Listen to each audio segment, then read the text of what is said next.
appears there's not a single Mew in this truck. However, there is a mic in this truck.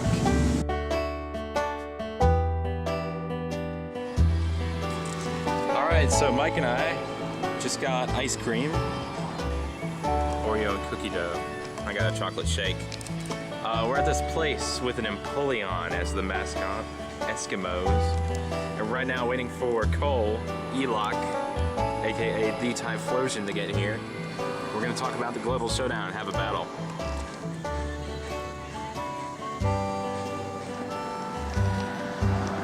See that? That's Cole right there.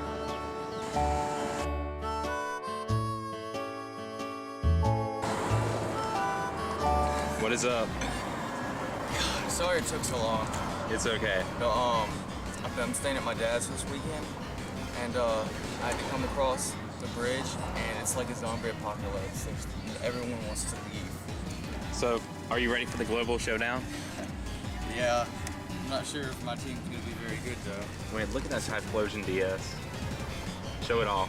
That's so awesome. That decal. Yeah. You can tell that the sticker's coming off.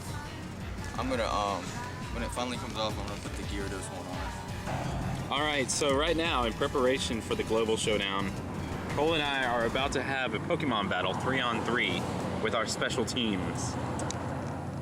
And at this point, I will finally reveal my team that I'm using for the global showdown.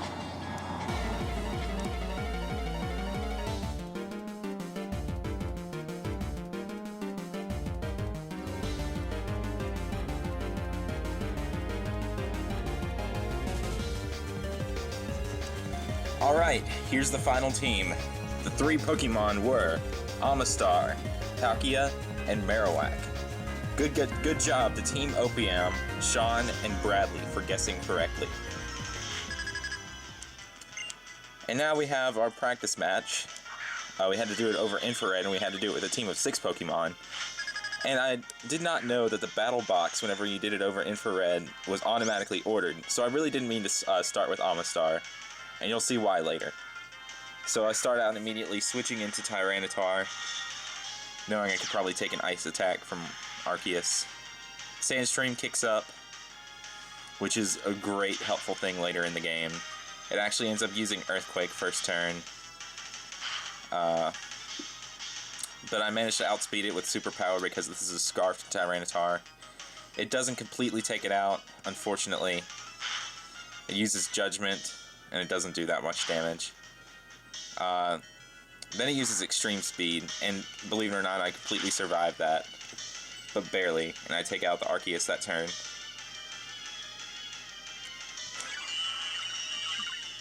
It falls, and then I realize that I'm stuck in a Superpower loop, which is not great, especially whenever Groudon changes the weather from Sandstorm to Sun. So this turn I decide to just swap out again, because I really want it to happen. Oh, and it gets a really funny Quick Claw. It does absolutely nothing because I switch. I send out my Palkia, which is just more of an attacker than anything.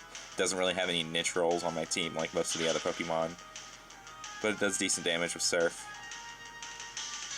Then it uses Solar Beam, which I was really scared of at first, but it only does a little bit of damage. Surf manages to take out Groudon.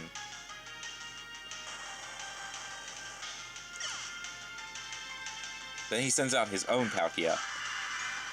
And I believe this, my Palkia is timid with the speed beneficial nature, so it does outspeed the other Palkia, and Spatial Rend takes care of it, which is great. Spatial Rend is so much better than Roar of Time. I wish Dialga had a better move.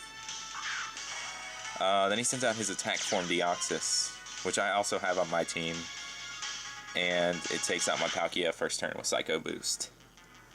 But then the Deoxys' special attack falls, which is crucial. I send out my own Deoxys, which is running a Focus Sash set, but it has a really good speed. He switches out his Deoxys and he switches into Giratina, but I was going to use Dark Pulse anyway, so it works just fine right there. And take out Giratina.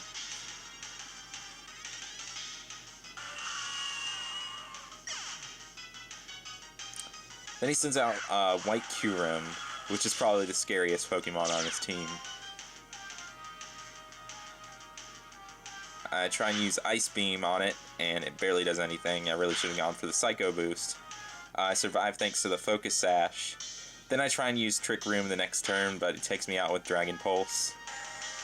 Trick Room is how Marowak and Omastar would be useful, but unfortunately I don't get to get the usage out of them. I forget that my Tyranitar is still alive, and I just send out Omastar and Marowak to try and do a little bit of damage, and it doesn't do much. I'm always confused over White Kyurem's typing, honestly, and I really didn't know what it was during this battle. Then I send out my Marowak just as another sacrifice, hoping to maybe get in an Earthquake or something, or a Stone Edge. Nope. Then I send back out Tyranitar after I realize that it's there, because the sun really gets to you whenever you're doing a battle outside.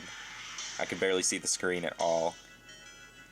I use Stone Edge, but it misses, and Kyurem takes out Tyranitar with Ice Beam. And from here, I think the match is over.